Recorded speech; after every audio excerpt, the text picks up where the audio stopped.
My litigation started in '99, and I prevailed.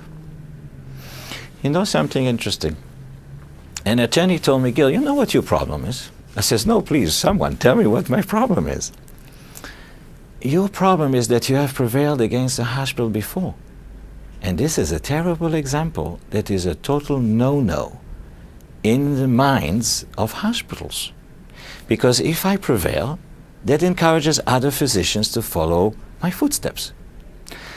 About 10,000 physicians' careers were destroyed in this country since 1986. So we have two choices. Either ignore it or face it. I can't ignore it. So you want to face it.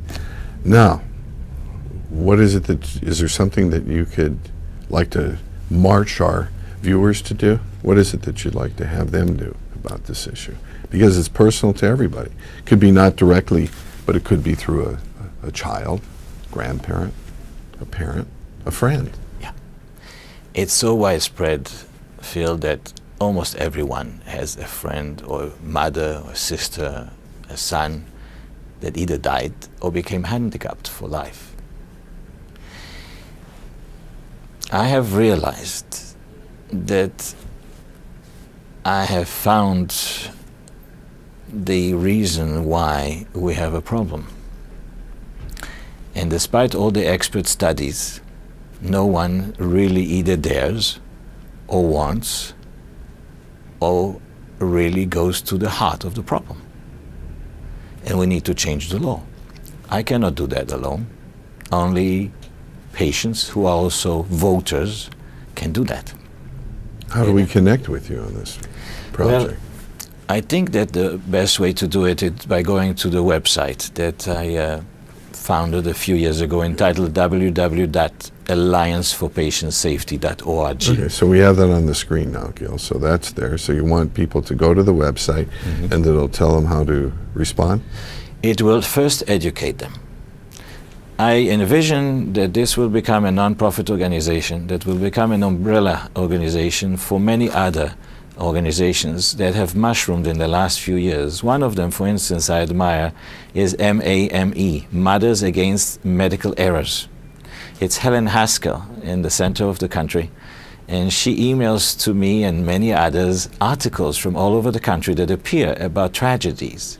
Her own son and husband together died from a medical error.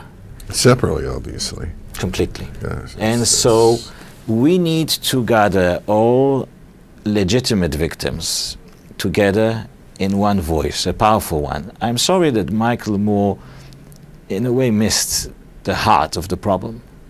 I thank Michael Moore for the movie, obviously, for triggering debate, but we need the debate to be on the right subject. The debate between single-payer and consumer-driven healthcare is not the right platform.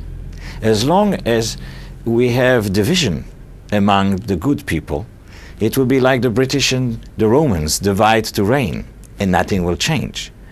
What we need is to realize what the problem is and grasp the bull by the horn. And we need to have an external independent quality control system that is under the control of a federal agency that does not have all the conflicts that exist presently, and also allow NASA, which has already started as an experiment in the Veterans Administration, to gather anonymous information, but we need an agency that can act upon it. You see, if a plane crashes... It's a policing monitoring agent. Yes.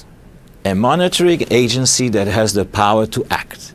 If you take the FDA, the Food and Drug Administration, if suddenly a most popular drug like fen-phen, sold by one of the most powerful pharmaceutical companies in the world, Pfizer, and a British journal, medical journal, finds out, or publishes rather, a research that demonstrates that fen-phen causes heart disease, the same day the FDA forces Pfizer to remove that drug. No questions, no ifs, no buts. You don't go through 10 years of litigation the same day. Same for Vioxx. If you take the FDA with the airline industry, as soon as the DC-9 of Alaska Airlines crashed over here. All the DC-9s. All the DC-9s were grounded. To check. And that particular screw in the tail of the DC-9 was checked to verify it's not about to crack, which they discovered in 2 or 3 planes. So they prevented the disaster, and the mechanics who failed to grease that screw was identified. All the airlines industries are represented within the FAA. FDA has the pharmaceuticals. Clearly there's criticism of influence that can be negative, but at least you have an FDA or you have an FAA.